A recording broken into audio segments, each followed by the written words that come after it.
This isn't Apple innovating, it's Apple defending a throne it feels people quietly testing. Because when a company that already leads battery life suddenly pushes for even bigger batteries, thicker bodies, and new chip efficiency at the same time, that's not comfort, that's vigilance. That's a company looking over its shoulder. MacRumors and other outlets point out the rumored jump to a roughly 5,100 to 5,200 milliamps battery on the iPhone 18 Pro Max paired with a 2 nanometer A20 Pro chip. On paper, it sounds like a victory lap. Apple already topped recent battery tests, already markets all day endurance like a badge of honor, and yet here they are squeezing in more milliamp hours like they're packing supplies for a long winter. Companies that feel safe don't bulk up like this. Companies that feel pressure do.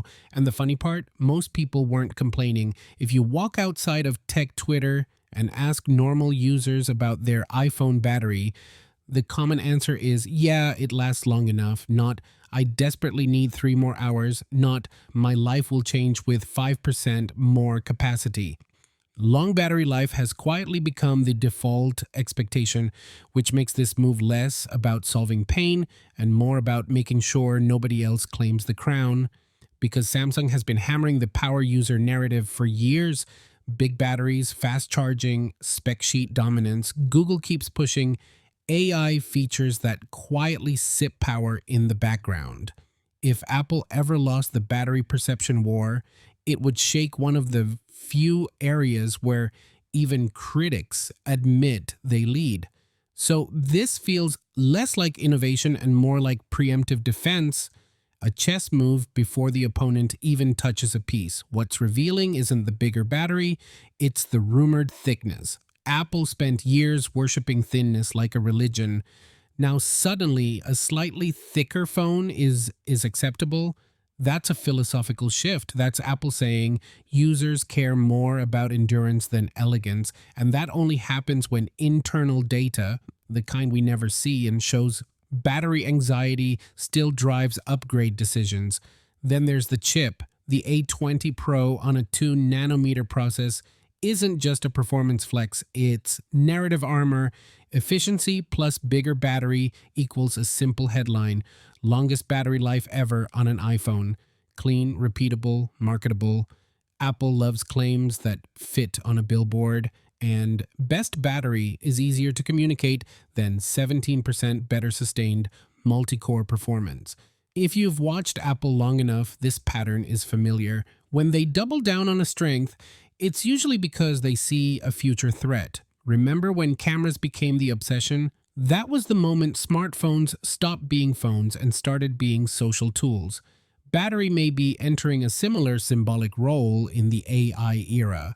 AI drains power. On-device processing drains power.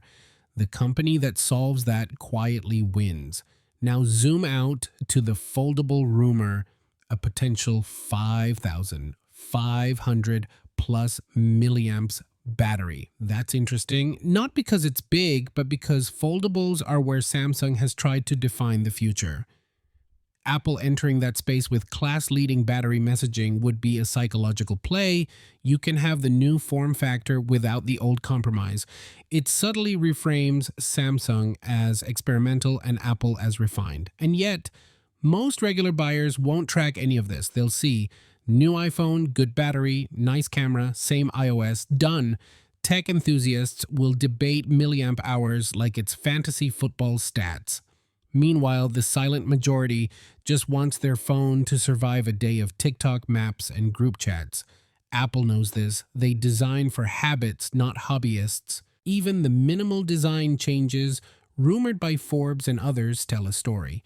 When a design sells well, Apple freezes the look and refines the internals. That's not laziness, that's brand stability. Samsung experiments loudly. Google experiments nervously. Apple iterates calmly. Each approach signals a different psychology. Samsung says, look how much we can try. Google says, look how smart we are. Apple says, look how little you need to change. And maybe the most honest interpretation is this: smartphones are mature. Big leaps are rare. So the battlefield shifts to perception. Battery life, AI labels, camera branding. These are the new status signals, not because users beg for them, but because they're easy to understand in a store or a 15-second ad. This tells me the iPhone 18 Pro Max isn't trying to shock you. It's trying to quietly remove reasons to leave, to make switching feel unnecessary, to make competitors look risky. That's strategy, not spectacle. Because the real war isn't about features anymore, it's about comfort. And the company that owns your comfort usually owns your next upgrade. And if Apple is reinforcing battery life this aggressively, the uncomfortable question is, what do they see coming that we don't yet? See you next one. Peace out.